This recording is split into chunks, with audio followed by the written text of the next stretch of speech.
Fil musibah, itu saat pertama kali ditimpa musibah. Berbeda apabila sabarnya setelah itu, pahalanya tidak lebih besar. Saksikanlah kajian Islam ilmiah di Roja TV dan Radio Roja.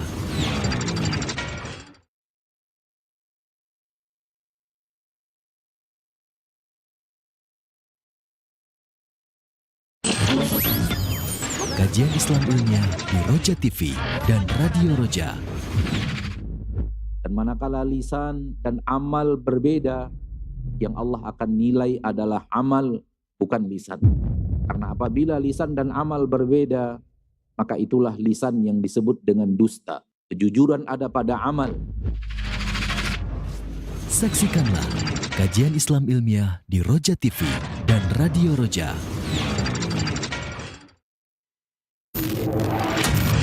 Roja TV, saluran tilawah Al-Quran dan kajian Islam. Para pemirsa Roja TV.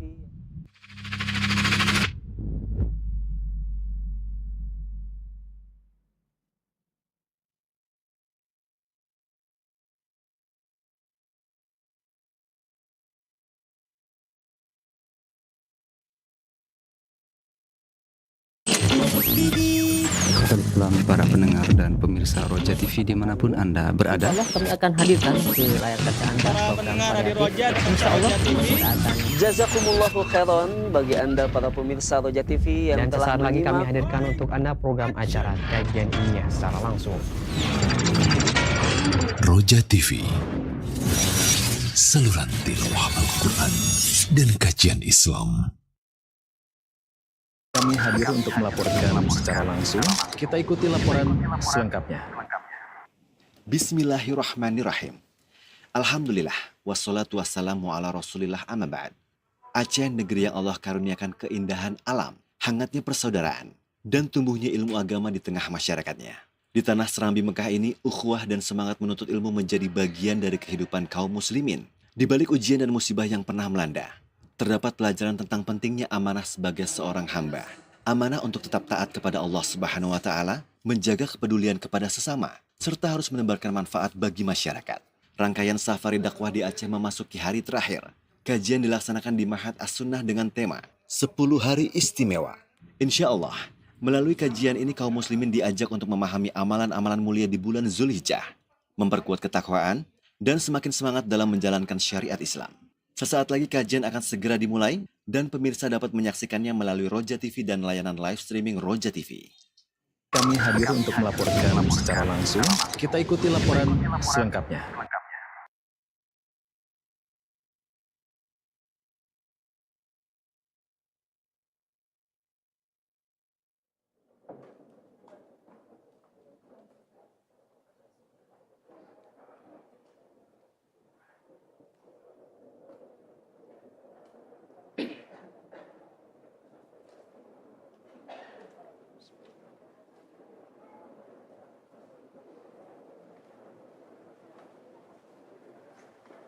Assalamualaikum warahmatullahi wabarakatuh.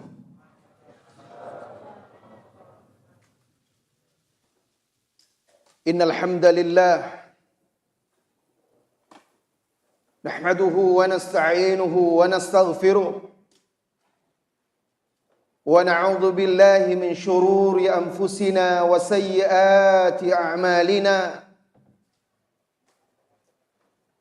من يهده الله فلا مضل له ومن يضلل فلا هادي له أشهد أن لا إله إلا الله وحده لا شريك له وأشهد أن محمدا عبده ورسوله صلى الله عليه وعلى آله وأصحابه ومن سار على نهجه وتمسك بسنته إلى يوم الدين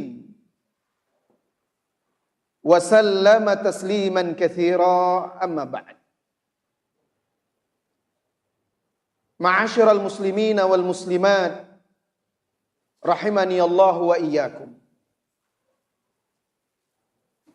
Malam hari ini insyaallah taala kita isi majelis kita seputar bulan Zulhijjah.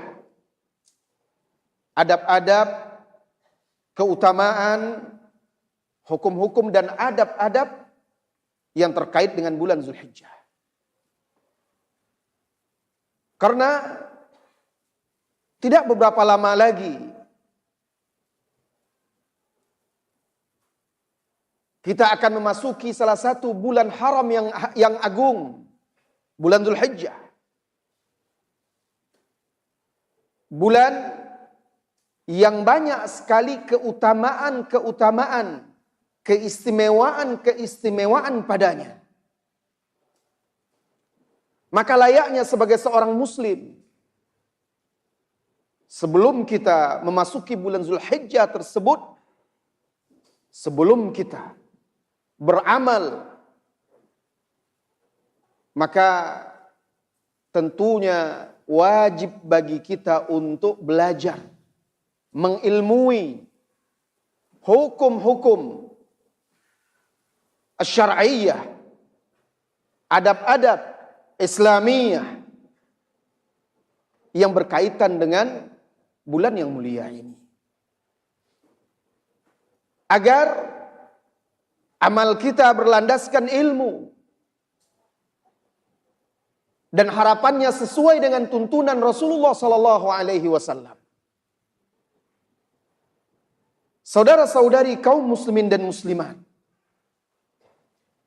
bagian yang pertama kita akan bahas tentang keutamaan, keistimewaan bulan Zulhijjah. Allah Subhanahu wa taala memilih dan memberikan keutamaan kepada makhluknya sesuai dengan kehendaknya.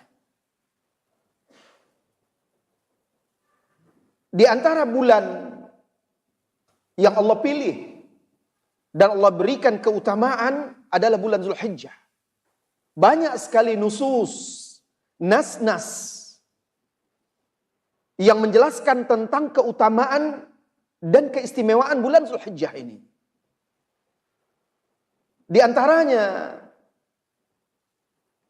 Allah Subhanahu wa taala di dalam Al-Qur'an menamakan 10 hari pertama Zulhijjah dengan sebutan ayyamum ma'lumat.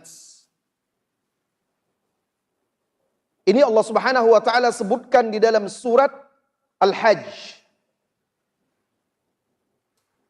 di ayat 27 dan 28.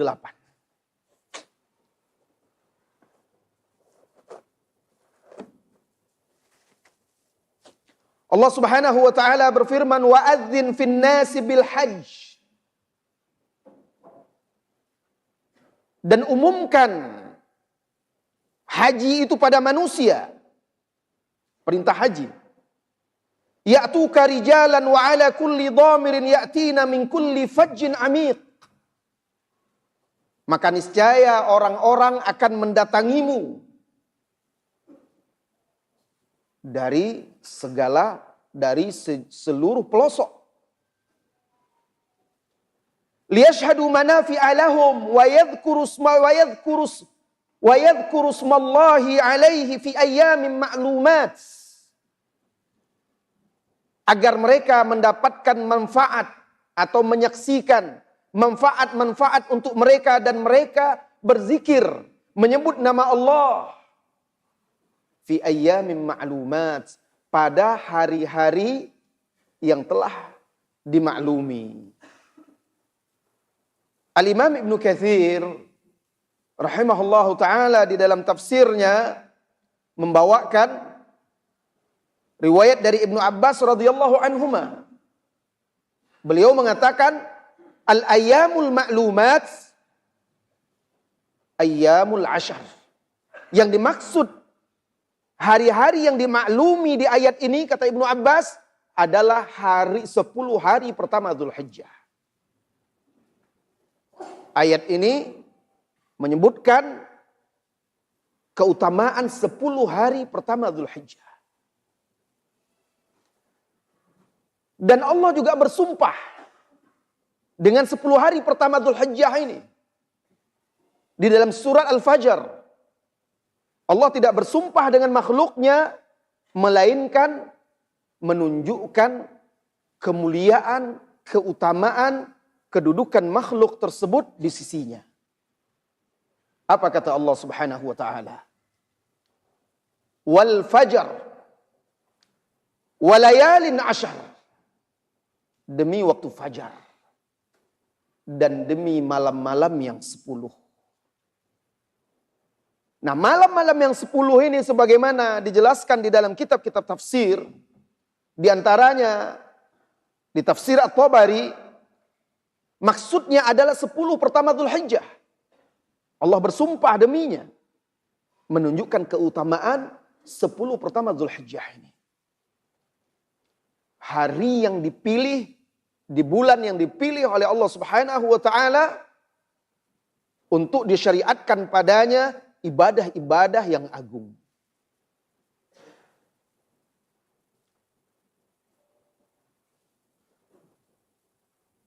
Al-Imam At-Tabari menegaskan, wa qawluhu wa layalin ashar, dan firman Allah Subhanahu wa taala wa layalin ashar hiya layali ashri Dzulhijjah, itu adalah malam-malam 10 pertama Dzulhijjah. Li ijma'il hujjati min ahli ta'wil alaihi, berdasarkan kesepakatan ahli ta'wil. Kalau dalam bahasa mufassirin al-mutaqaddimin, ahli tafsir terdahulu seperti Imam At-Tabari, yang dimaksud ta'wil di sini tafsir. Jadi ulama-ulama ahli tafsir, mufassirin sepakat, ijma' bahwa yang dimaksud malam yang 10 itu adalah malam 10 hari pertama Dzulhijjah. Ini dalil kedua firman Allah Subhanahu wa taala di surah Al-Fajr, menunjukkan keistimewaan, kemuliaan, keutamaan bulan Dzulhijjah, khususnya 10 pertama dari bulan tersebut. Kaum muslimin dan muslimat yang semoga senantiasa dirahmati dan diberkahi oleh Allah Subhanahu wa taala. Ini dalil-dalil dari Al-Qur'an tentang keutamaan 10 pertama Dzulhijjah. Kemudian di dalam hadis banyak sekali riwayat-riwayat dari Rasulullah sallallahu alaihi wasallam di dalam kutubus sunnah yang menegaskan tentang keutamaan 10 pertama Dzulhijjah ini. Di antaranya hadis yang pertama dari Ibnu Abbas radhiyallahu anhuma, annahu qala, beliau menuturkan, qala Rasulullah sallallahu alaihi wasallam, Rasulullah sallallahu alaihi wasallam bersabda, ma min ayyamin al-amalu salihu fiha ahabbu ila Allah min hadhihi al-ayyam. yakni ayyamul ashar. Kata beliau sallallahu alaihi wasallam, tidak ada hari-hari yang amal soleh pada hari-hari tersebut lebih dicintai oleh Allah Subhanahu wa taala daripada hari-hari yang 10 ini. Maksudnya 10 pertama Dzulhijjah. Hadis ini dikeluarkan oleh Abu Daud. Sahabat yang mendengar Rasulullah sallallahu alaihi wasallam menyebutkan keutamaan amal soleh di 10 hari tersebut, mereka bertanya, walal jihadu fi sabilillah, bagaimana dengan jihad di jalan Allah ya Rasulullah? Apakah amal soleh di 10 hari pertama Dzulhijjah itu juga lebih afdal darinya? Lebih dicintai oleh Allah? Qala sallallahu alaihi wasallam, walal jihadu fi sabilillah illa rajulun kharaja bi nafsihi wa malihi falam yarji' min dzalika syai'un. Bahkan jihad fi sabilillah tidak lebih afdal, tidak lebih utama dari amal soleh pada hari tersebut. Pada 10 hari tersebut. Jihad fi sabilillah dzirwatu sinamil Islam. Puncak tertinggi dalam syariat Islam.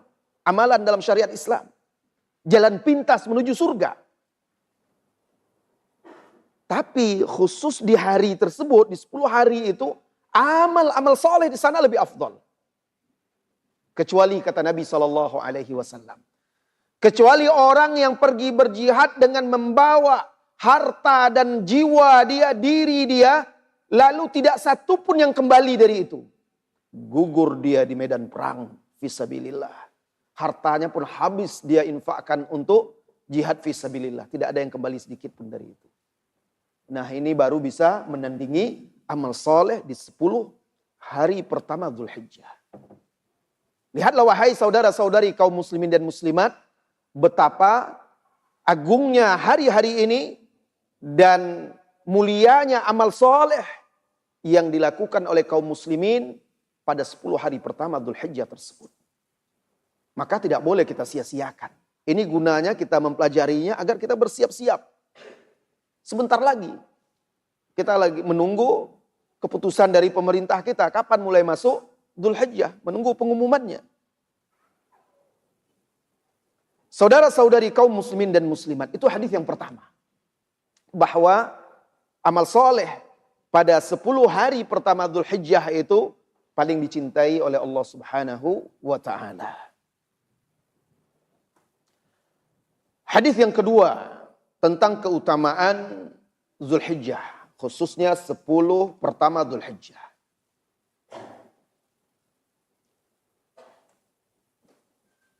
An Jabir radhiyallahu anhu annahu qala Rasulullah sallallahu alaihi wasallam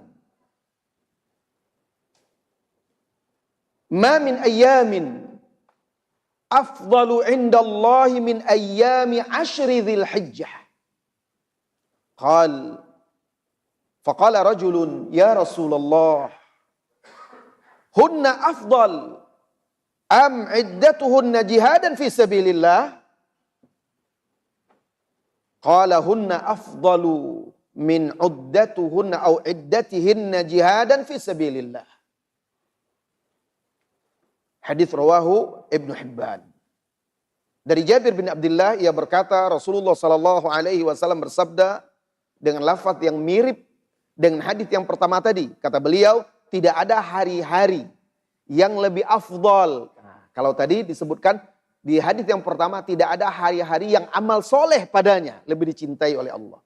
Kalau hadis yang kedua ini bentuk lafaznya tidak ada ma min ayyamin afdalu indallah, tidak ada hari-hari yang lebih mulia, yang lebih utama di sisi Allah dari min ayyami ashri Dzulhijjah, dari hari-hari 10 pertama Dzulhijjah.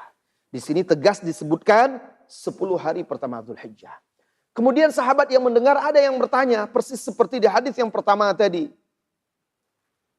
Apakah hari-hari yang 10 itu lebih utama daripada berjihad di jalan Allah ya Rasulullah? Maka Rasulullah jawab bahwa 10 hari pertama itu lebih utama dari berjihad di jalan Allah Subhanahu wa taala. Ini khusus untuk 10 hari pertama. Para ulama menjelaskan bisa jadi amalan itu ada yang utama dan ada yang lebih utama. Jihad tentu amalan yang paling utama. Di antara amalan yang paling utama. Dibandingkan misalnya puasa sunat atau zikir, takbir, tahlil yang biasa dilakukan. Tapi bisa jadi al-amalul mafdul, amalan-amalan biasa itu, ya, di mana ada amalan yang lebih utama dari dia, bisa jadi di hari-hari, di waktu-waktu tertentu yang ditetapkan oleh syariat, bisa jadi lebih mulia daripada amalan-amalan lain yang afdol seperti jihad itu. Ini menunjukkan keutamaan 10 pertama Dzulhijjah tersebut. Kemudian hadis yang ketiga. Saya akan bawakan beberapa hadis saja. Karena banyak sekali hadis-hadis yang menunjukkan keutamaan 10 pertama Dzulhijjah ini. Kita pilihkan beberapa saja. Karena keterbatasan waktu kita. Hadis yang berikutnya, hadis yang ketiga.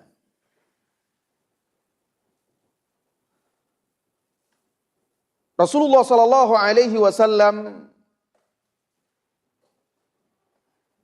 sebagaimana diriwayatkan oleh Imam Ahmad dari Abdullah bin Umar radhiyallahu anhuma. Rasulullah Shallallahu Alaihi Wasallam bersabda, "Ma min ayyamin a'zamu indallah."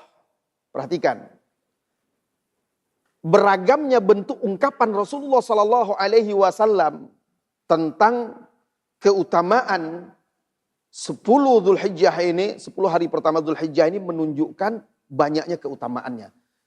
Di hadis yang pertama tadi bentuk lafaznya amal-amal soleh padanya lebih dicintai oleh Allah.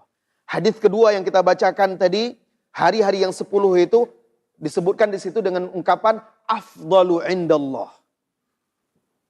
Lebih mulia, lebih afdal, lebih utama di sisi Allah. Nah, di hadis ini disebutkan ma min ayyamin a'zam indallah.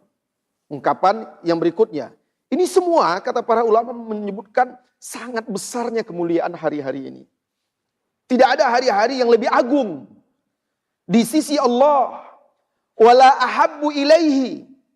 Dan tidak ada pula hari yang paling dicintai oleh Allah. Al-amala fihinna. Amal soleh padanya. Min hadhil ayyamil ashar. Daripada 10 hari pertama ini.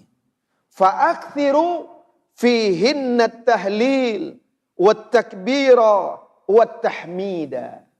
Maka perbanyaklah pada 10 hari pertama ini. At-tahlil. Perbanyak mengucapkan la ilaha illallah. Perbanyak mengucapkan takbir. Perbanyak mengucapkan tahmid. Ini ada tambahan dari hadis-hadis sebelumnya, anjuran dari Rasulullah Sallallahu Alaihi Wasallam untuk memperbanyak tahlil, takbir, dan tahmid. Hadis ini sanadnya disahihkan oleh Syekh Ahmad Syakir rahimahullahu taala. Kemudian 3 hadis ini cukup untuk menunjukkan keutamaannya. Kemudian juga yang menunjukkan keutamaan bulan Dzulhijjah itu bahwa pada bulan Dzulhijjah ada 1 hari yang merupakan hari terbaik di dunia, yaitu Yaumul. Pada tanggal berapa? Tanggal 9 Dzulhijjah. Hari Arafah. Hari di mana seluruh jamaah haji, kaum muslimin yang menunaikan ibadah haji, melakukan wukuf. Mulai dari tergelincirnya matahari pada tanggal tersebut, tanggal 9 Dzulhijjah, pada hari itu, sampai terbenam matahari. Seperti yang dicontohkan oleh Rasulullah Sallallahu Alaihi Wasallam. Hari Arafah itu, hari yang pada hari itulah Allah sempurnakan din ini, agama ini. Dan berpuasa pada hari itu menghapuskan dosa-dosa setahun yang telah lalu dan setahun yang akan datang. Nanti kita sebutkan hadisnya. Maka ini menunjukkan keutamaan bulan Dzulhijjah khususnya di 10 hari pertama. Karena tanggal 9 masuk pada bagian 10 pertama Dzulhijjah. Kemudian juga pada bulan Dzulhijjah, di akhir 10 yang pertama, tanggal 10 Dzulhijjah juga An-Nahar, kurban kalau bahasa kitanya. Yaumun Nahar, maka disebut Yaumun Nahar, hari penyembelihan. Dan ada Idul Adha, Aid, hari raya terbesar kaum muslimin. Pada tanggal tersebut, pada hari tersebut, hari ke-10 dari Dzulhijjah. Maka di 10 pertama Dzulhijjah ini terkumpul ibadah-ibadah yang sangat agung. Amal soleh, ibadah-ibadah an-nawafilah yang sangat dianjurkan. Kemudian disyariatkan haji pada bulan Dzulhijjah. Kemudian ada Yaumul Arafah, di mana jamaah haji wukuf dan orang-orang yang tidak berhaji menunaikan siyamu yaumi Arafah, puasa Arafah. Kemudian ada Yaumun Nahar, tanggal 10 Dzulhijjah, di mana disyariatkan kaum muslimin untuk melakukan penyembelihan atau udhiyah. Pada hari tersebut terkumpul padanya ibadah-ibadah yang agung yang tidak boleh disia-siakan oleh kaum muslimin yang Allah berikan kemampuan dan tidak memiliki uzur. Kaum muslimin dan muslimat. Ibnu Hajar Al-Asqalani rahimahullahu ta'ala, beliau mengatakan di dalam Fathul Bari, "Walladhi yadhharu anna sababa fi imtiyazi 'ashri Dzulhijjah limakani ijtima'i ummahatil ibadati fiha wa hiya as-salatu was-siyamu was-sadaqatu wal-hajj wa la yata'atta dzalika fi ghairihi." Kata beliau artinya, walladhi yadhhar, yang jelas, yang zahir, yang tampak, bahwasanya sebab keistimewaan imtiaz 10 pertama Dzulhijjah ini adalah karena 10 pertama Dzulhijjah itu tempat terkumpulnya ummahatul ibadah, induk-induk ibadah. Ibadah-ibadah yang agung di dalam Islam. Apa saja kata beliau? As-shalah. Ada ibadah salat Id ada di sana. Ya tentu salat 5 waktu. Salat 5 waktu di sepanjang masa. Tapi tentunya di 10 pertama itu pahalanya lebih besar lagi. As-shalah, as-siyam, puasa. Di 10 pertama itu dianjurkan berpuasa dan khususnya lagi lebih utama di 9 Dzulhijjah. Kemudian juga sedekah. Kaum muslimin melakukan penyembelihan, lalu memberikan hartanya untuk fuqara, masakin, ada yang disedekahkan, ada yang dihadiahkan. Terkumpul di sana ibadah-ibadah yang agung, wal hajj, dan juga haji. Semuanya itu adalah pokok atau induk-induk ibadah dalam syariat Islam. Salat, puasa, sedekah, haji. Wala yata'atta dzalika fi ghairihi, dan itu tidak terjadi pada bulan-bulan yang lainnya. Bulan Ramadan misalnya. Bulan yang agung, yang mulia. Tapi tidak ada di sana terkumpul ibadah, induk-induk ibadah itu. Haji tidak ada di bulan itu. Tidak ada juga penyembelihan. Maka inilah yang menyebabkan 10 pertama Dzulhijjah itu memiliki imtiaz, keistimewaan yang banyak sebagaimana dituturkan oleh Al-Imam Ibnu Hajar Al-Asqalani. Saudara-saudari kaum muslimin dan muslimat, ini tentang fadl, keutamaan bulan Dzulhijjah, khususnya 10 pertama Dzulhijjah. Pembahasan yang kedua, amalan-amalan yang dianjurkan di 10 hari pertama Dzulhijjah. Apa saja amal-amalnya? Agar kita tahu dan bisa pula kita melakukannya kalau kita bisa melakukannya. Yang pertama di antara amal ibadah yang disyariatkan pada 10 pertama itu adalah menunaikan haji dan umroh. Sekarang jamaah-jamaah haji kita sudah berangkat sebagian besarnya. Berkumpul di sana. Bersiap-siap untuk melaksanakan ibadah haji. Sebagian mereka menunaikan umroh dahulu. Nah, 2 ibadah ini ibadah yang sangat agung, sangat besar keutamaannya. Nabi kita SAW bersabda di dalam salah satu hadisnya yang sahih, al-umratu ilal umrah kafaratun lima bainahuma wal hajjul mabrur laisa lahu jazaa illal jannah. Umroh dari satu umroh ke umroh yang berikutnya, kafaratun lima bainahuma, menjadi penghapus dosa antara keduanya. Ini menjadi dalil tentang dianjurkannya memperbanyak umroh.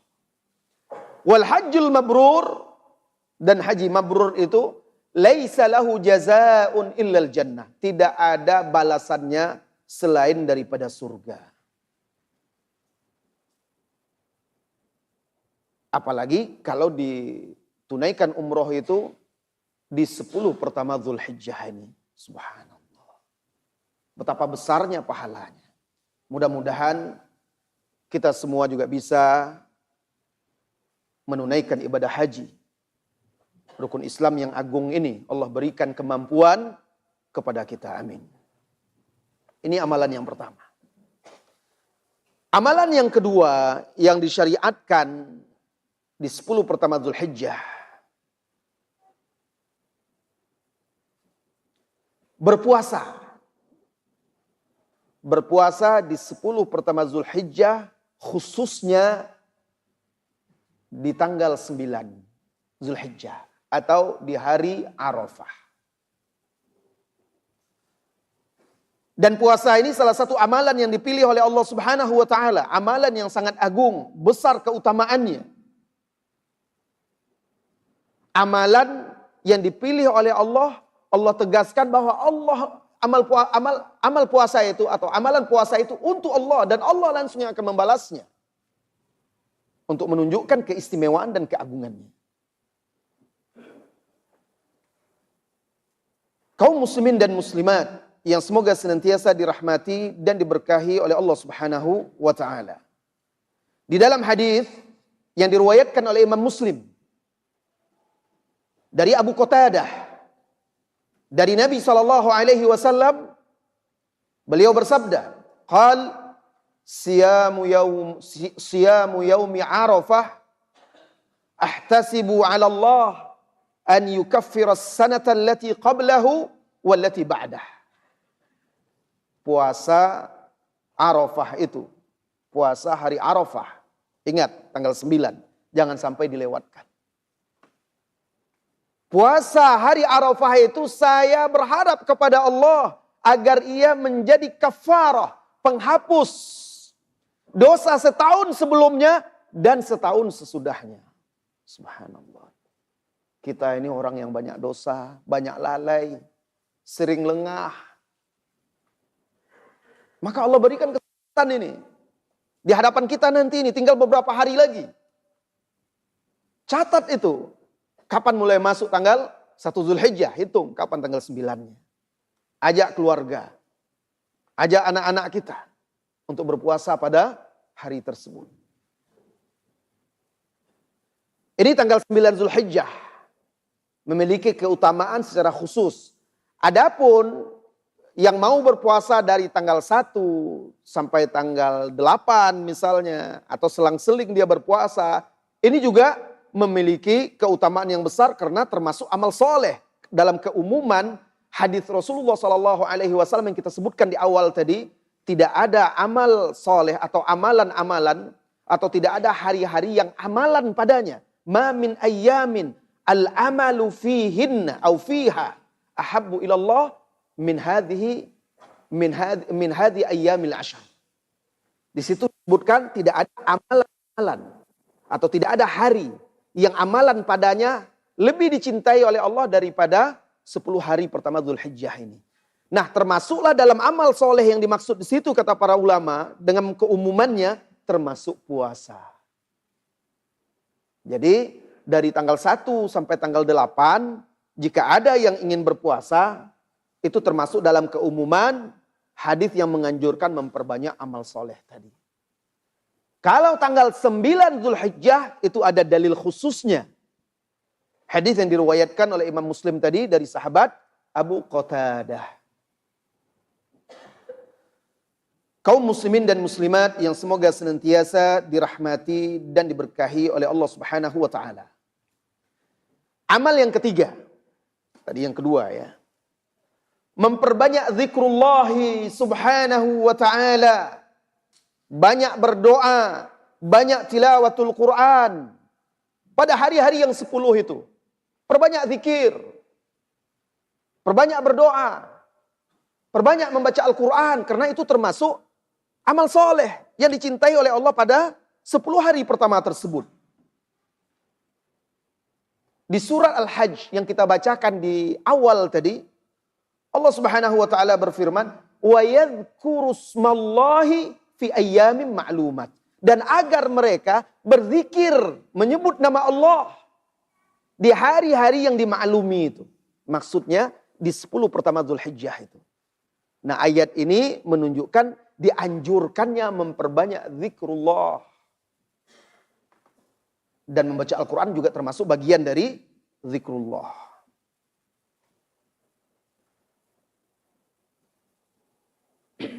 Tadi juga kita baca dari hadis Ibnu Umar yang diriwayatkan oleh Imam Ahmad. Ketika Rasulullah SAW menyebutkan tidak ada hari yang lebih agung. Ma min ayyamin a'zamu indallah wal amalu fiha ahab ilallah. Min ayyamil ashri dzulhijjah. Lalu beliau katakan ketika itu fa'akthiru fiha tahlil wat takbir wat tahmid. Ini anjuran khusus memperbanyak zikir. Tahlil, takbir, tahmid, itu semua adalah zikrullah. Bahkan sebagian salafus saleh di 10 hari pertama Dzulhijjah itu mereka ada yang pergi ke pasar-pasar. Lalu bertakbir untuk memotivasi agar orang meneladani juga. Mereka ke pasar itu bertakbir. Nah, itu diriwayatkan asar-asar tersebut dari sebagian salafus saleh di hari-hari yang 10 itu. Amalan yang keempat.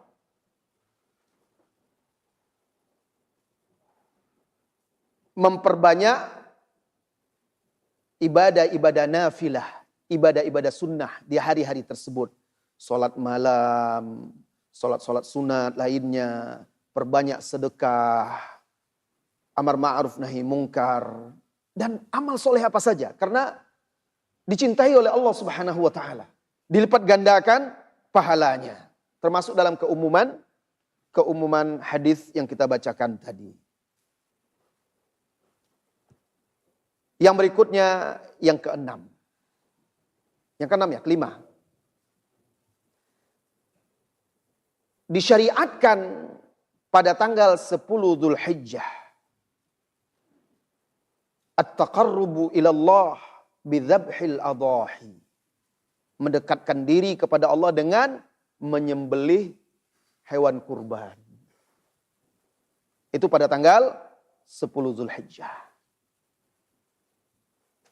Nah, ini juga ibadah yang agung. Mengalirkan darah untuk Allah Subhanahu wa ta'ala. Banyak sekali keutamaan-keutamaannya.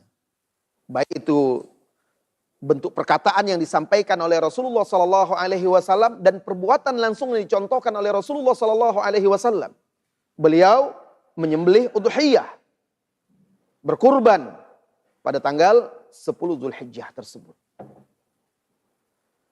Saudara-saudari kaum muslimin dan muslimat, ini sebagian amal soleh atau amalan-amalan yang sangat dianjurkan pada 10 pertama Dzulhijjah. Kita masuk pembahasan yang ketiga.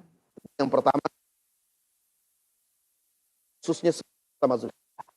Kemudian amalan-amalan yang dianjurkan pada 10 pertama Dzulhijjah. Yang ketiga,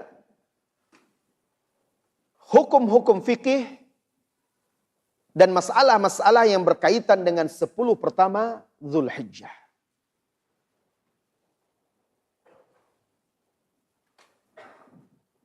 Masalah yang pertama yaitu masalah takbir di bulan Dzulhijjah.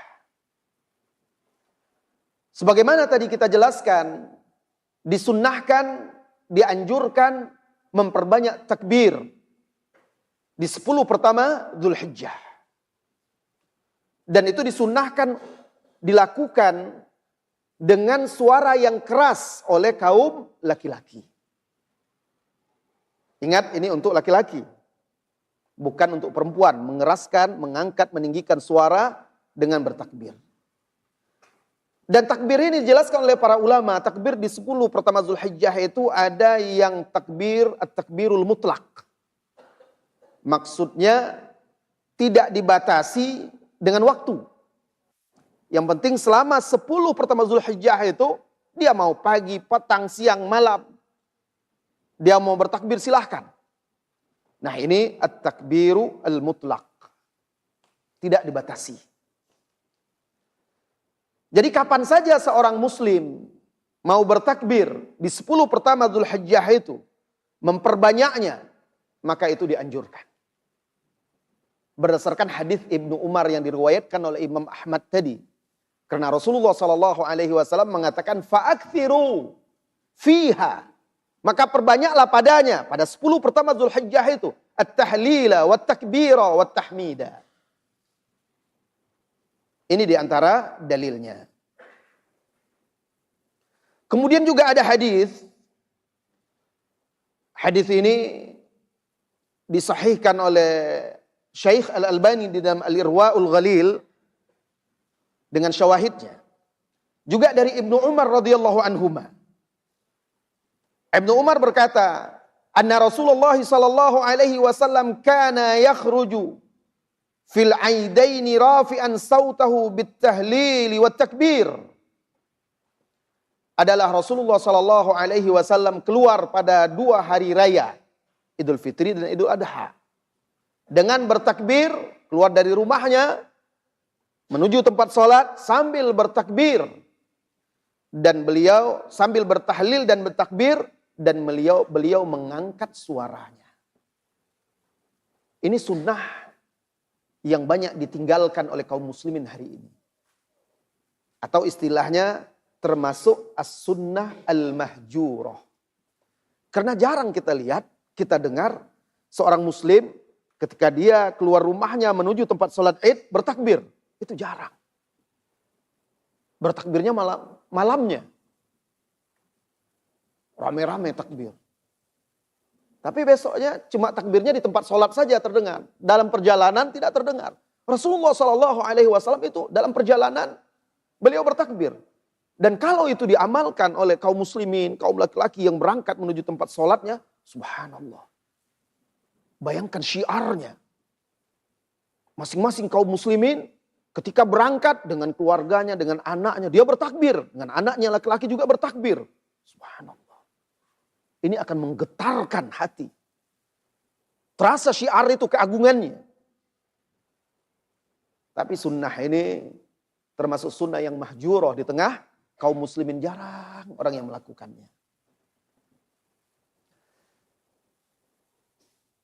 Dari Nafi', anna Ibnu Umar kana idza ghada yaumal fitri wa yaumal adha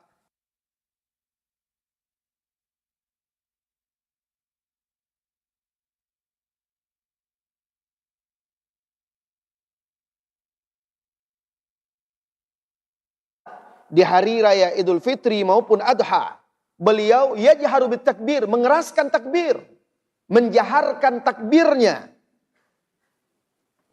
hatta ya'tiyal musalla, sehingga beliau sampai ke tempat sholat.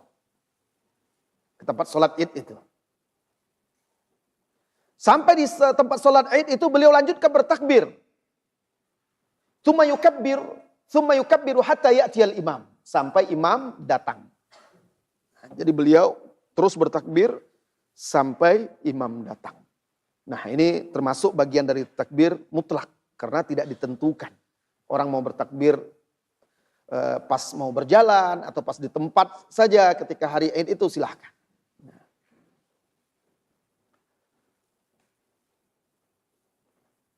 Juga ada riwayat lain. Kalau yang tadi diriwayatkan oleh Al-Imam Ad-Daruqutni. Ada riwayat lain dari Ibnu Umar juga. Karena Ibnu Umar ini yang salah satu yang meriwayatkan, menceritakan takbirnya Rasulullah SAW. Dan beliau langsung menerapkannya. Ada riwayat yang menjelaskan bahwa Ibnu Umar di hari-hari di Mina itu beliau memperbanyak takbir. Memperbanyak takbir. Nah, ini takbir al-mutlaq. Mulai dari awal Zulhijjah ya sampai 10 Zulhijjah itu. Bebas waktunya, terserah. Tidak ditentukan, yang penting memperbanyak takbir. Yang kedua, dijelaskan oleh para ulama at-takbirul muqayyad. Muqayyad itu terikat dengan waktu yang telah ditentukan. Nah, yang dimaksud di sini takbir yang terikat atau dilakukan di akhir atau sesudah sholat 5 waktu. Yang dilakukan sesudah sholat 5 waktu. Nah, kapan mulainya? Biasanya kaum muslimin umumnya mereka mengamalkan at-takbir al-muqayyad ini mulai dari Idul Adha, 10 Zulhijjah, masuknya 10 Zulhijjah sampai akhir hari tasyrik. Namun kalau kita kembalikan kepada sunnah yang dicontohkan oleh Rasulullah SAW, maka takbir muqayyad ini dimulai dari tanggal 9 Zulhijjah. Di pagi hari atau fajar, waktu fajar dari tanggal 9 Zulhijjah itu. Jadi dimulai dari waktu fajar atau fajru yaum Arafah, tanggal 9 Zulhijjah, pada hari Arafah. Dari Syaqiq bin Salamah rahimahullahu ta'ala. Azan dulu biasanya atau bagaimana Ustaz? Azan, terus lanjutkan setelah azan. Baik. Silakan.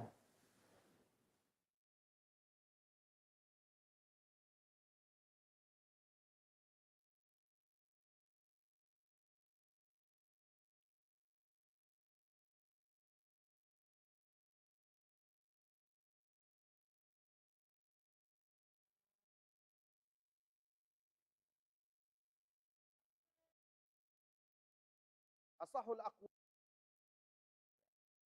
Terus salat.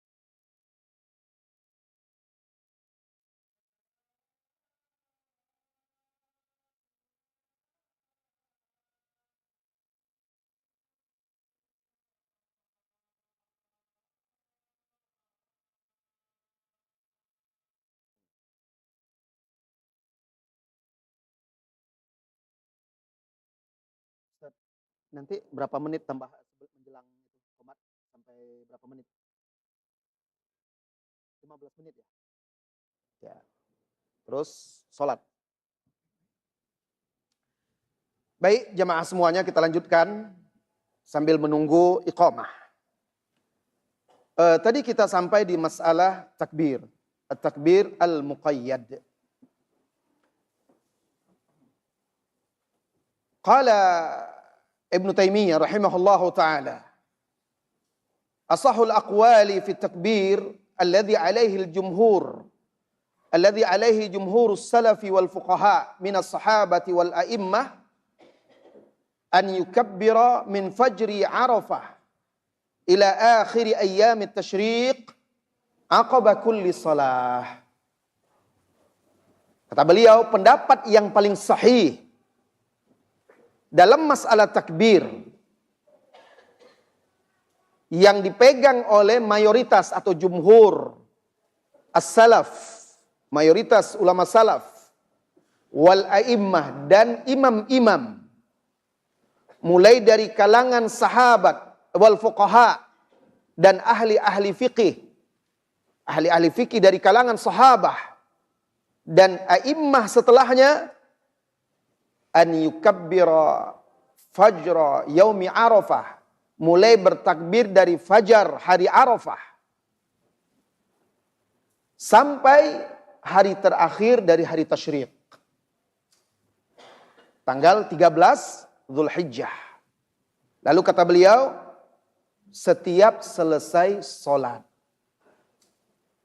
Setiap selesai sholat. Jadi setiap selesai misalnya sholat subuh dari tanggal 9 Dzulhijjah itu hari Arafah. Kemudian nanti setelah sholat zuhur. Kemudian nanti setelah sholat asar dan seterusnya. Sampai hari terakhir hari tasyrik. Di tanggal 13 Dzulhijjah. Ibnu Hajar al-Asqalani juga menjelaskan di dalam Fathul Bari. Sama seperti itu.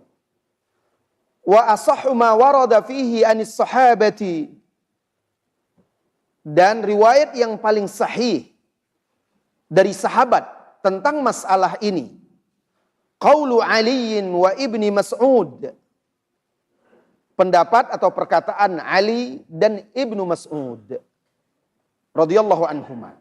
Yaitu kata beliau, innahu min subhi yaumi Arafah, dari subuh hari Arafah ila akhiri ayyami Mina, sampai hari terakhir hari Mina. Maksudnya hari-hari tasyrik.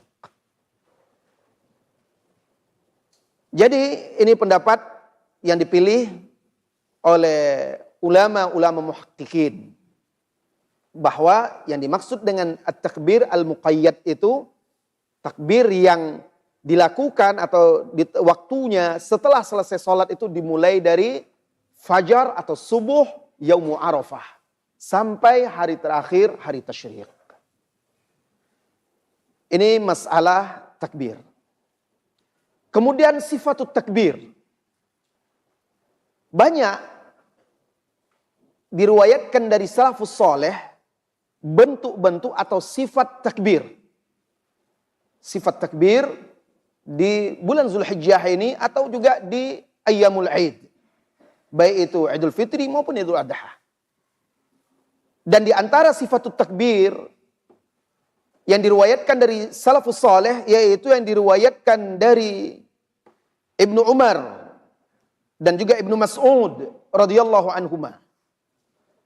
Annahu kana yukabbiru ayyamat tasyriq, bahwasanya adalah beliau bertakbir di hari-hari tasyrik. Yaqul, mengucapkan Allahu Akbar, Allahu Akbar, La ilaha illallah, Wallahu Akbar, Allahu Akbar, Walillahil hamd.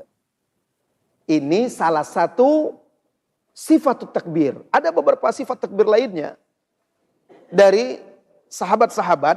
Ini salah satu sifat takbir yang diriwayatkan dari sahabat Ibnu Mas'ud dan juga sahabat Ibnu Umar radhiyallahu anhuma.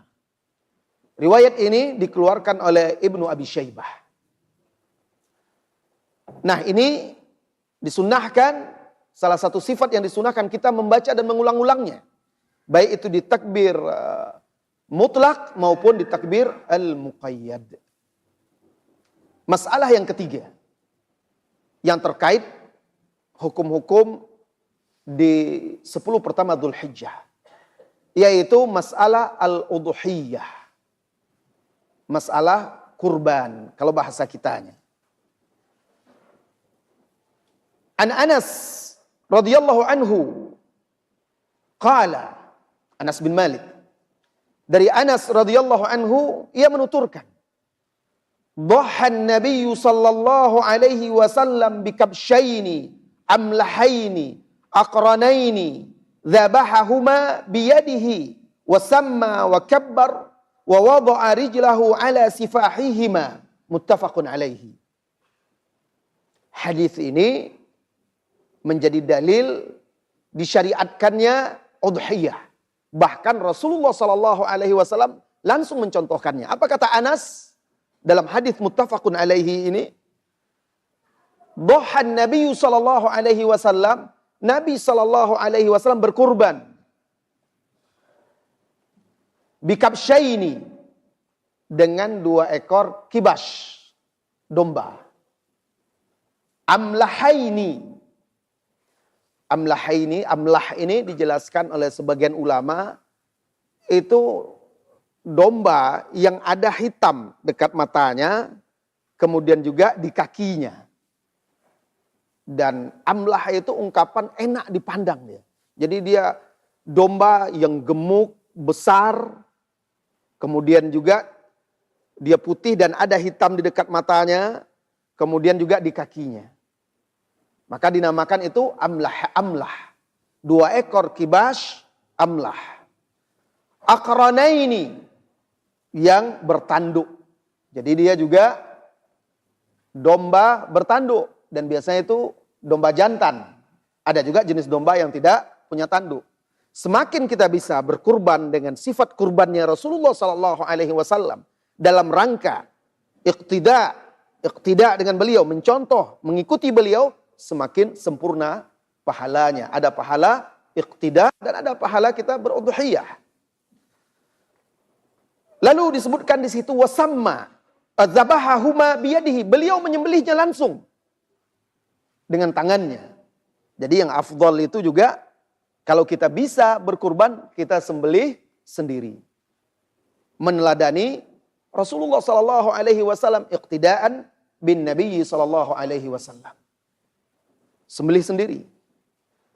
Wasamma wa kabbar. Beliau membaca bismillah dan juga bertakbir Allahu Akbar. Bismillahi Allahu Akbar. Wa wada'a rijlahu ala sifahihima. Dan beliau meletakkan kakinya. Sifah itu tuh bagian sisi badannya. Ya, sebelah sisinya kan dibaringkan. Lalu tangan yang satu beliau memegang kepalanya, tangan kanannya memegang pisau. Lalu beliau letakkan kaki di bagian sisi badannya yang dekat pundaknya. Lalu beliau sembelih. Nah, ini untuk menahan dombanya. Hadis ini muttafaqun alaihi. Jadi sifahihima itu bagian dekat sisi pundaknya, yang dekat ke leher. Ya, beliau untuk menahan badan dari domba tersebut. Jadi beliau sembelih sendiri. Nah, seseorang apabila dia berudhiyah, berkurban dan bisa melakukan itu, tentu akan lebih afdal dan lebih utama. Namun tidak semua bisa ya. Diwakilkan itu juga bisa, boleh. Sunnahnya ketika kita tidak bisa menyembelih sendiri, disunnahkan kita hadir menyaksikan penyembelihan udhiyah kita. Jadi disunnahkan kita hadir menyaksikan udhiyah kita. Kalau kita tidak bisa melakukannya sendiri. Dan juga disunnahkan bagi orang yang melakukan berudhiyah, berkurban, disunnahkan dia makan dari daging kurbannya. Itu sunnah. Makan dari daging udhiyahnya. Sebagaimana yang dilakukan oleh Nabi SAW. Kalau dia mau bagikan semuanya, boleh juga, tidak ada masalah. Tapi kalau dia memang mau betul-betul mencontoh Nabi SAW, maka dia ambil sebagiannya untuk dia makan dengan ahlul baitnya, dengan keluarganya. Meneladani atau iqtidaan bi Rasulillahi sallallahu alaihi wasallam. Boleh juga diwakilkan. Misal kita tidak hadir pun boleh. Misalnya di tempat kita ini sudah banyak sekali kurban, ada tempat yang membutuhkan.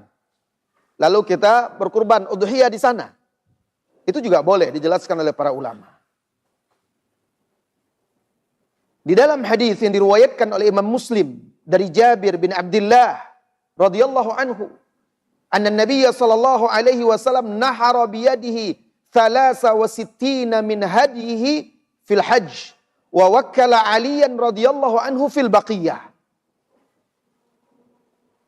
Di dalam hadis tersebut dikatakan bahwasanya Nabi sallallahu alaihi wasallam menyembelih dengan tangannya 63 hadinya. 63. 63. Hebat itu Rasulullah sallallahu alaihi wasallam, luar biasa sekali. 63 hadi dia itu beliau sendiri yang langsung menyembelihnya dengan tangannya. Sisanya dia wakilkan kepada Ali bin Abi Thalib untuk melanjutkan. Jadi Nabi SAW itu memang orang yang sangat kuat. Di dalam sebagian hadis-hadis yang sahih di Syama'il, Rasulullah SAW menjelaskan tentang Syama'il, sifat-sifat Rasulullah SAW. Rasulullah itu kekuatannya setara 30 sampai 40 laki-laki. Subhanallah. Jadi memang Allah berikan kesempurnaan pada manusia itu pada diri Rasulullah sallallahu alaihi wasallam. Beliau setara kekuatannya 30 sampai 40 laki-laki. 63 menyembelih hadi dengan tangannya sendiri. Subhanallah. Ini luar biasa. Nah, ini sunnah bahwa kalau kita bisa melakukan sendiri itu sunnah. Kalau kita wakilkan itu boleh, karena Rasulullah Shallallahu Alaihi Wasallam sisanya diwakilkan kepada Ali bin Abi Thalib radhiyallahu anhu, menunjukkan itu boleh ditaukil atau diwakilkan. Karena tidak semua kita juga mampu untuk menyembelih. Ada yang tidak bisa, tidak tahu ahkamnya, bagaimana cara menyembelih yang sesuai dengan syar'i. Karena kalau dia tidak paham ilmunya, dia menyembelih lalu tidak pas untuk menyembelih, akhirnya hewan itu akan tersiksa. Jadi ada hukum-hukum fikih, adab-adab yang berkaitan dengan penyembelihan. Sehingga penyembelihan itu benar-benar sesuai dengan syariat dan tuntunan petunjuk Rasulullah Sallallahu Alaihi Wasallam. Tidak semua orang yang paham itu. Maka kalau bisa juru-juru sembelih itu diadakan daurah-daurah khusus untuk mereka. Khusus mempelajari ahkamul dzabh. Hukum-hukum yang berkaitan dengan penyembelihan. Kalau sekarang ada istilahnya di kalangan sebagian kaum muslimin, juru sembelih halal. Ini wajib mereka punya ilmu tentang penyembelihan yang sesuai dengan syariat. Apa syarat-syarat sembelihan itu bisa dikatakan halal di dalam syariat Islam. Kaum muslimin dan muslimat yang semoga senantiasa dirahmati dan diberkahi oleh Allah Subhanahu wa taala. Boleh seseorang itu berkorban dengan seekor domba dan itu cukup korban tersebut untuk diri dia dan ahlul bait dia, keluarga dia. Jadi dalam satu keluarga yang diwajibkan itu adalah kepala keluarganya, pemimpin rumah tangga. Al-Ansari radhiyallahu anhu pernah ditanya, "Kaifa kanatid dhahaya ala ahdi Rasulillah sallallahu alaihi wasallam?" Bagaimana dahulu kurban di masa Rasulullah sallallahu alaihi wasallam? Faqal, beliau menjawab, "Kana ar-rajulu yudahi bisyati anhu wa an ahli baiti." Di masa Rasulullah sallallahu alaihi wasallam dahulu kaum muslimin berudhiyah, berkurban dengan seekor kambing atau domba untuk diri dia dan ahlul baitnya, keluarganya. Jadi cukup satu kambing untuk korban satu orang dan keluarganya. Diriwayatkan oleh Al-Imam At-Tirmidzi, Ibnu Majah dan juga Imam Malik. Kalau dia mau berkurban lebih dari satu kambing boleh. Rasulullah sallallahu alaihi wasallam hadis Anas tadi, di dalam hadis Anas tadi disebutkan dhahan Nabi sallallahu alaihi wasallam bikabsyaini. Rasulullah sallallahu alaihi wasallam berkurban dengan 2 ekor domba. Boleh.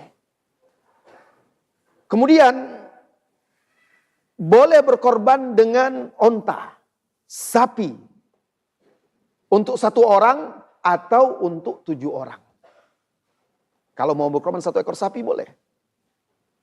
Dan boleh juga musyarakah bersama-sama dengan 7 orang. 1 sapi atau onta itu bisa untuk 7 orang. Berdasarkan hadis Jabir bin Abdullah radhiyallahu anhu yang dikeluarkan oleh Imam Muslim. Jabir berkata, hajatna ma'a Rasulillah sallallahu alaihi wasallam fanaharna al-ba'ira an sab'ah wal baqara an sab'ah. Kami pernah berhaji bersama Rasulullah sallallahu alaihi wasallam, lalu kami menyembelih di Yaumun Nahar di tanggal 10 Zulhijjah. Fanaharna al-ba'ira, kami sembelih 1 ekor onta an sab'atin untuk 7 orang, untuk kurban 7 orang. Wal baqarah, sapi an sab'ah untuk 7 orang. Jadi di zaman Rasulullah sallallahu alaihi wasallam di sana masa itu juga sudah ada sapi. Disebutkan di situ Al-Baqarah. Mereka menyembelihnya, berarti sudah ada di Arab sana dahulu ya, sapi itu. Ini dikeluarkan oleh Imam Muslim. Ketika seseorang ingin berkorban, lalu dia tidak dapatkan sapi, atau bahkan dia tidak tidak punya uang yang cukup untuk membeli domba atau kambing dan dia ingin berkurban, maka boleh dia anak domba yang berumur 6 bulan atau setengah tahun. Itu dibolehkan kalau tidak ada. Atau dia tidak bisa berkurban dengan domba. Tapi dia bisa untuk mendapatkan anak domba atau kambing, maka itu dibolehkan yang berumur nisfus sanah, setengah tahun atau 6 bulan. Ini berdasarkan hadis yang diriwayatkan oleh Al-Imam An-Nasa'i dari sahabat Uqbah bin Amir, bahwa beliau mengatakan kami pernah berkurban di masa Rasulullah sallallahu alaihi wasallam bi jid'in minad dha'an, dengan anak kambing. Yang jiz' itu anak kambing yang berumur setengah tahun.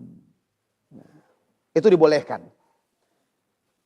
Semakin sempurna kurban seseorang, semakin bagus, semakin besar, semakin sempurna pula pahalanya. Karena semakin banyak pemanfaatannya. Kaum muslimin dan muslimat yang semoga senantiasa dirahmati dan diberkahi oleh Allah Subhanahu wa taala. Berkaitan dengan hukum udhiyah ini, kurban, banyak lagi cabang-cabang pembahasannya.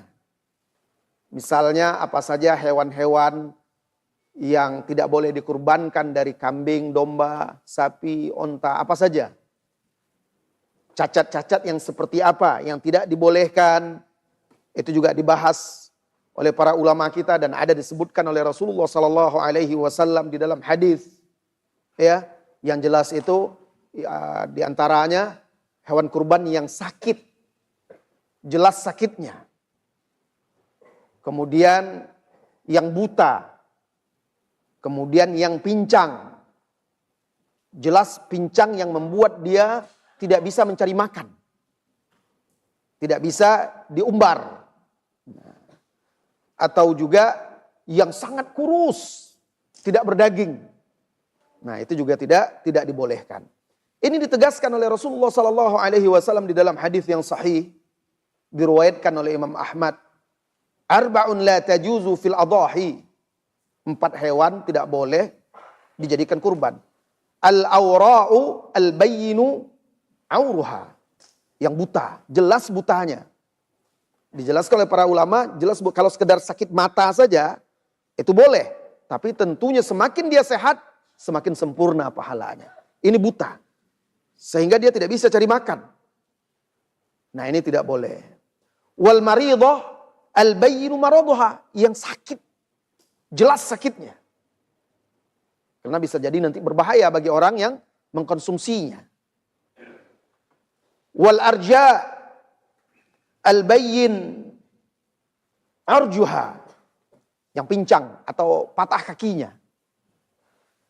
Sehingga tidak bisa dia berjalan atau menyulitkan dia untuk berjalan. Kemudian juga wal ajfa, yang kurus, allati la tanqa, sehingga tidak ada sumsumnya lagi, tidak ada lemaknya lagi. Nah, ini juga tidak dibolehkan untuk kurban. Carilah kaum muslimin, carilah kurban sapi yang sehat, yang gemuk, sesuai dengan kemampuan kita. Karena sapi ini harganya juga berbeda-beda ya. Tergantung beratnya. Begitu juga domba, kambing, cari yang sehat, yang gemuk. Sehingga semakin sempurna pahalanya. Kaum muslimin dan muslimat, terakhir sebelum kita buka tanya jawab.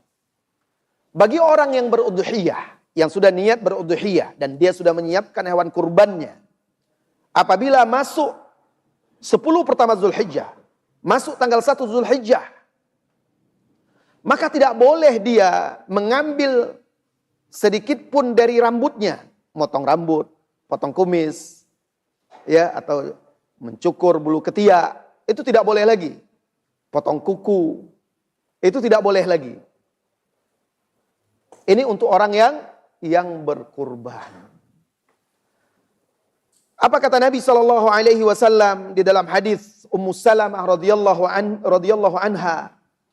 Idza dakhalatil ashru wa arada ahadukum an yudhhiya. Apabila masuk 10 Zulhijjah pertama dan salah seorang dari kalian ingin berkurban, fala yamussa min sya'rihi wa basyarihi syai'an. Janganlah dia mengambil, memotong sedikit pun dari rambutnya yang ada di tubuhnya atau kulitnya, maksud di sini kuku, ya, itu tidak dibolehkan. Saya ingin cerita sedikit. Ada orang yang salah paham di sini. Ya, salah paham, akhirnya salah dia mengamalkan. Dan jadi lucu, itulah manusia. Kalau dia tidak paham, tidak beramal dengan ilmu, akhirnya bisa keliru.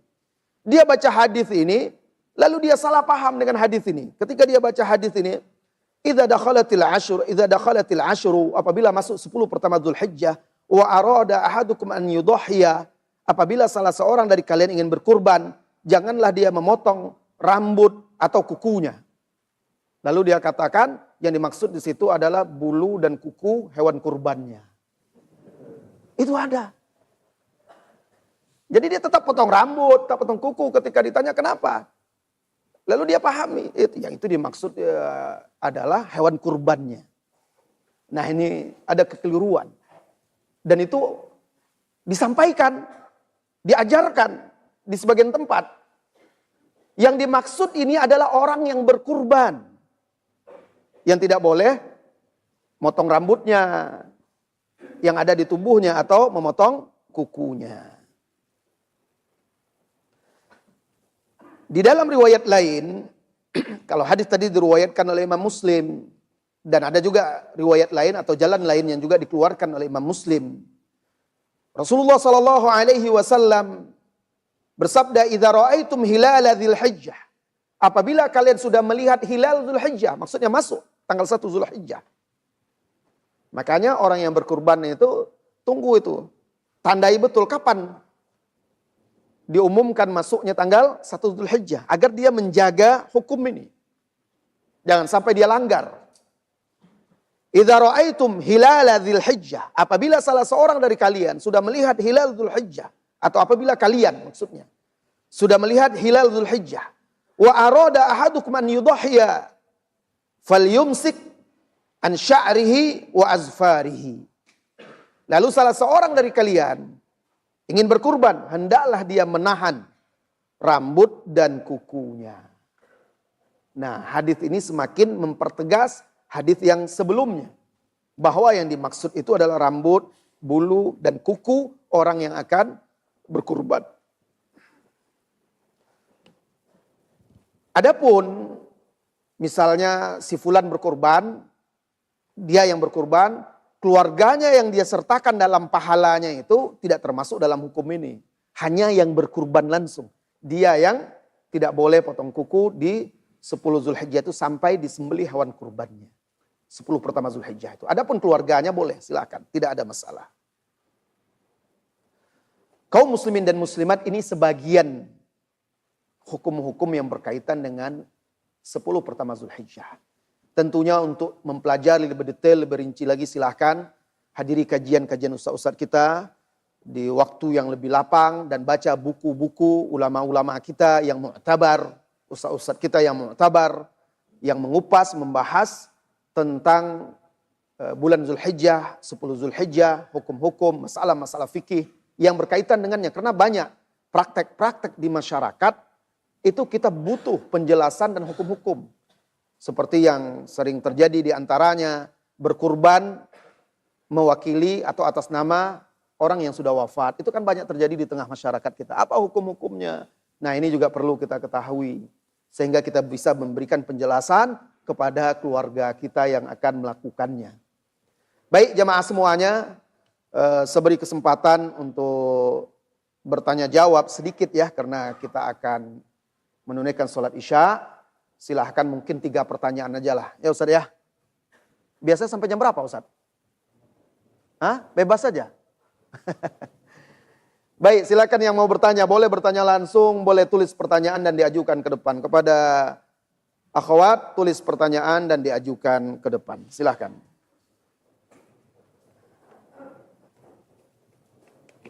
Ada yang mau bertanya langsung, silahkan.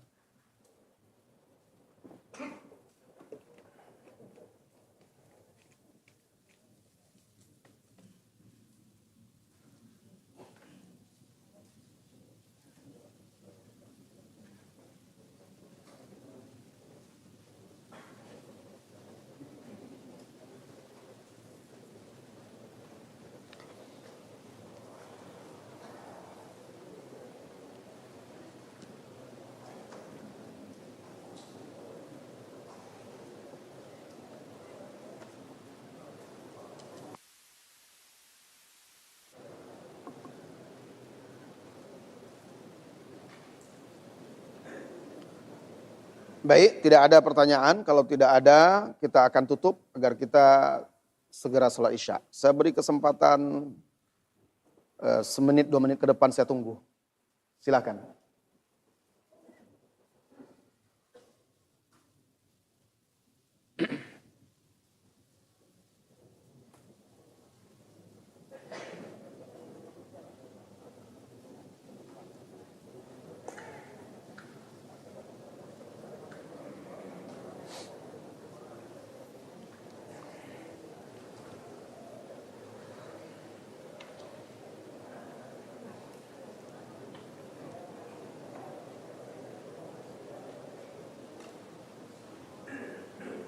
Ananda santri ini, ada yang tahu bulan Zulhijjah itu urutan keberapa di bulan-bulan haram?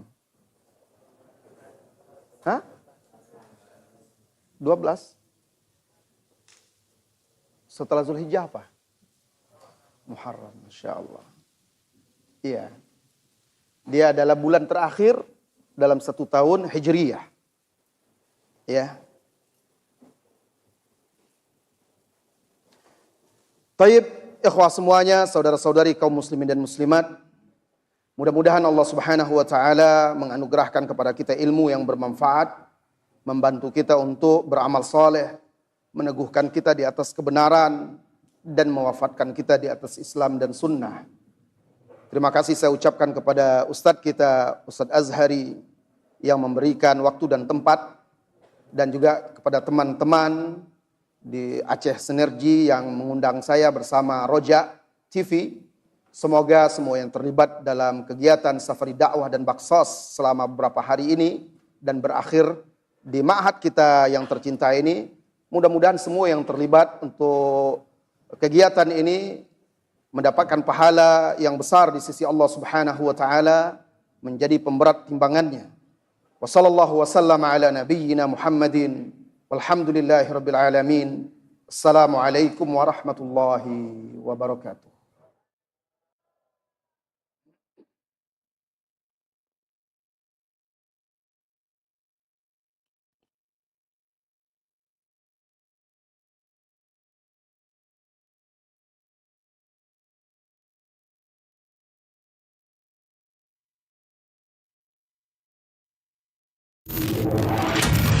Roja TV, saluran Muhammad Quran dan kajian Islam. Para pemirsa Roja TV.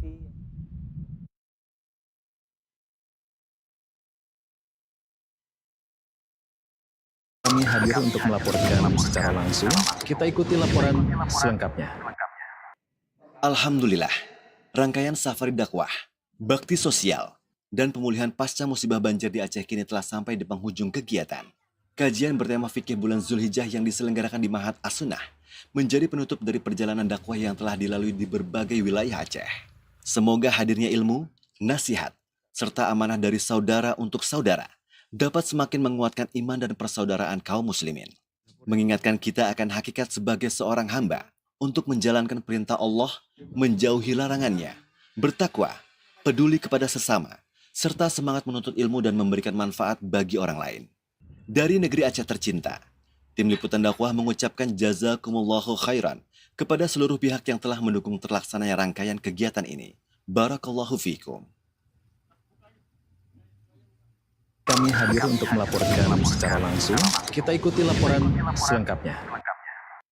Simak Radio Roja Bogor 100.1 FM, Radio Roja Majalengka 93.1 FM, Radio Roja Palu 101,8 FM, dan Radio Roja Bandung 104.3 FM. Menebar cahaya sunnah.